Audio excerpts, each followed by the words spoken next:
Today we're going to be taking a look at the first appearance of the Invincible Iron Man from Tales of Suspense, issue 39. For the occasion, I'm going to go ahead and present today from the Epic Collection Volume 1, The Golden Avenger, which of course has a reprint of that first issue.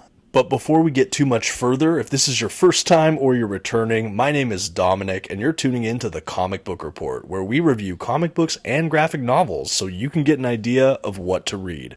All week long on the channel, we've been reviewing some of your favorite origin stories of these classic superheroes during my Origins week. So let's get to Iron Man. The character of Tony Stark, the Invincible Iron Man, first appeared in Tales to Astonish issue 39, which came out in March of 1963.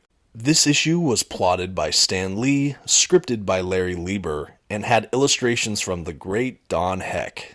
When the rich playboy weapons manufacturer Tony Stark finds himself behind enemy lines in the jungles of Vietnam, it is not long before he's caught in an explosion after setting off a booby trap, which leaves him clinging to life with shrapnel going ever closer to his heart. He is taken captive by enemy forces and held prisoner alongside Yin Sid, a professor he remembers who is familiar with transistor magnetic technologies. The two of them devise a way to create a device using this transistor technology to repel the shrapnel away from his heart before it kills him, and also use it as a source to hopefully liberate them from their imprisonment.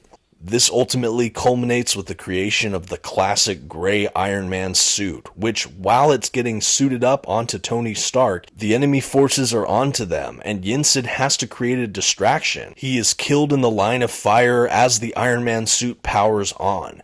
Tony Stark, now in the form of Iron Man, liberates from his captivity and takes revenge on his captors. And like that, Iron Man is born. Reading this, it astounds me how similar the Marvel Cinematic Universe is to this origin story. They managed to adapt a lot of the core elements.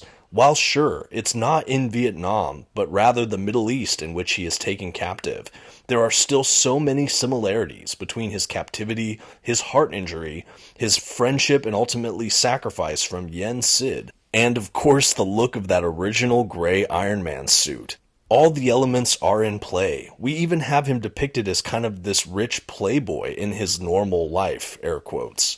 I think if anything is dated here, it has to be the technology, using magnets and transistors rather than the arc reactor technology we see in later incarnations of Iron Man, and certainly the Marvel Cinematic Universe. But the core elements are all here. Sure, these pages don't have the charisma of a Robert Downey Jr., but you have a feel for the man of Tony Stark in these pages.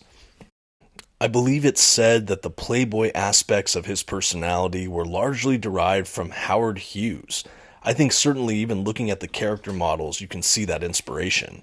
The art from Don Heck is crisp and vibrant from this Silver Age classic. And for a character that's so steeped in futurism, it's kind of fascinating to see his lower tech origins.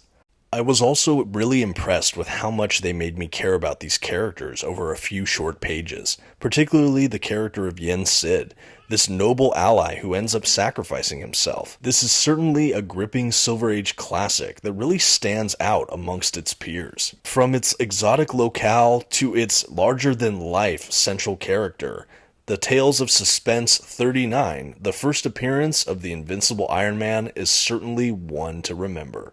You can of course read this early story in this Epic collection. There are also several out-of-print collections, or Marvel Unlimited or other digital services.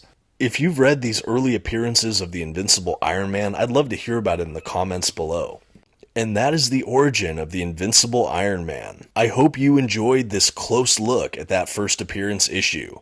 And if you haven't yet, I highly encourage you to take a look at some of the other videos we've released all week for Origins Week. Thanks for stopping by. As always, I appreciate a like or comment, and until next time, have a good one.